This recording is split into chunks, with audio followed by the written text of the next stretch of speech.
Markets and policymakers had hoped to see the top line number for new employment in June come in somewhere between 175 and 250,000 jobs added.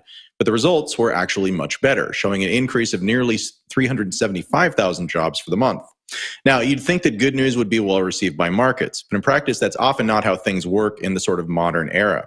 That's because central bankers have pumped so much money over the years into markets indirectly through supportive monetary policy that when times are good and central banks have to ease off, well, that's actually bad for markets. But there's another thing in today's report that is a little bit strange. And if we can show that graphic, that'll help us here. While the most watched numbers, known as the establishment survey, showed more growth than the central bankers would prefer, the household survey breaks things out a little bit more and showed basically the opposite, with full-time and part-time workers dropping by 152,000 and 326,000 respectively in the month of June, while those who hold multiple jobs rose by 239,000. So the number of people working, according to the survey, went down pretty significantly in June, even as the number of jobs that were filled went up.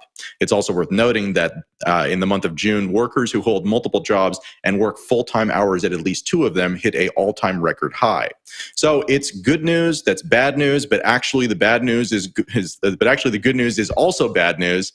Once you actually start looking at the data, that was a lot of numbers. Will, I see your hand up. What do you think here? Yeah, this is really, really interesting, right? And we've been in a weird economic paradigm for over 2 years now. So since March 2021, or 2020 rather, when we saw the COVID pandemic hit the United States, hit the country with the highest GDP, we've seen that the economic picture has just continued to swap between different paradigms that we don't quite understand, right? So at first we had a lot of people lose their jobs, and then the stock market went down a ton, and then a few weeks later the stock market was hot as ever. People started getting their jobs back. People started working remotely. The government started printing a ton of money, literally mailing checks to people in order to get them the money they need to go along with their lives. And then 2 years later, we have this inflationary crisis, and people are blaming on Ukraine. They're blaming on like oil embargoes. But other people in the Bitcoin community are looking at this and being like, hey, there's money printing. Like that is the cause of all this. And now we're looking at a picture where people think there's going to be a recession, or we are going to be classified as being in a recession for the last 2 quarters. We're waiting on a little more data from this quarter before we can say we're in a recession. Stock market has definitely taken a hit since March, really since January, the Fed news came out. But at the same time, unemployment has been like pretty stubborn, right? Like it's hovering around 3.5%. And most economists say around 4%, 4 to 5% is actually considered full employment for an economy. So we're actually skirting below it and doing pretty well. So it's weird to be in this spot because a lot of the big macro polls and like the levers we look at, they're not really budging, right? They're doing whatever they want. Inflation doesn't seem to be coming down, but employment seems to be doing pretty well. The stock market is down. It's just a very weird spot to be in. Wendy, I want to get your take on this, though. Definitely an interesting headline and a pretty optimistic one to start or end the week on. So this is the thing. All of these numbers, they don't really, I don't think they're very transparent to the public, and when they actually take into account that they stop adding people that are actually in the workforce, because I don't know the statistics with that, but I know that at a certain time after 6 months or 3 months or whatever it is, when somebody stops working or stops collecting unemployment, they don't add them to those numbers. So all these numbers we're seeing, I don't trust them. I know for a fact that we are in a recession. You can see it in the stores, like the Costco by my house. There's literally nothing there. There's no one in there. The Walmart by my house, no stock of anything. Nobody's in there. You can see it on the streets. You can actually see it on the streets. Also, too, another thing that they're not talking about, there's still a moratorium in Los Angeles County. And basically what that means is people do not have to pay their rent.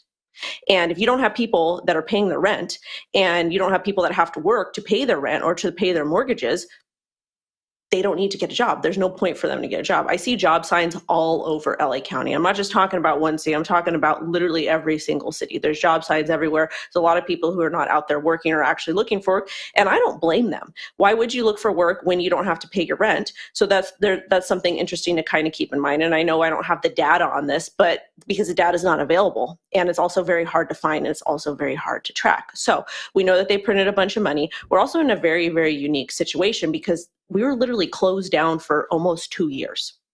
Almost 2 years. So of course, there's still going to be some repercussions for that. And plus all the money that they've printed in the last I think it was in 2021, if someone wants to correct me on that, but they would print so much money. And then with the stimulus checks, I view those as hush money. And it's basically telling people, we're going to give you $2,000 to be, because you're a good boy or girl. You paid your taxes, you did what you're supposed to do, you're poor, we're going to give you this hush money. And then what they did is they actually spent a lot more money and they bailed out a lot of these large corporations, which is a big drama, a whole nother issue. So we're seeing this used as a way to kind of keep people quiet from without really paying attention to what is actually going on behind the scenes. I do think things are going to get a lot worse, unfortunately. I worked through 2008. I saw exactly what happened.